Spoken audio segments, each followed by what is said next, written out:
אתה מעלה לי איש יקר מאוד, כן. שקוראים לו יעקב דון. וואו. שמעת עליו? כן, בטח. תושב אלון שבות, שנרצח בפיגוע בצומת הגוש, כשהיה בדרך ללמוד תורה עם הבן שלו. ועל המצבה של יעקב כתוב, זה איש משפחה, עובד השם. אבא עובד השם. כאילו, הוא גם עובד לפרנסתו, והוא גם עובד השם.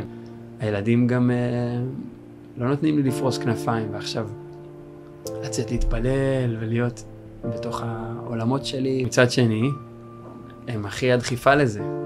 כי עבודת השם שלי היום היא הרבה יותר מפותחת. מה זה עבודת השם? זה להיות כמו, ללכת בדרכיו, להיות כמו הבורא, שמה הבורא הוא רק נתינה, הוא רק השפעה. ואלמלא היינו אבות, לא היינו יודעים מה זה נתינה והשפעה בלי גבול. הוא לא יכול להיות אבא אם הוא לא עובד השם, והוא לא יכול להיות עובד השם אם הוא לא אבא.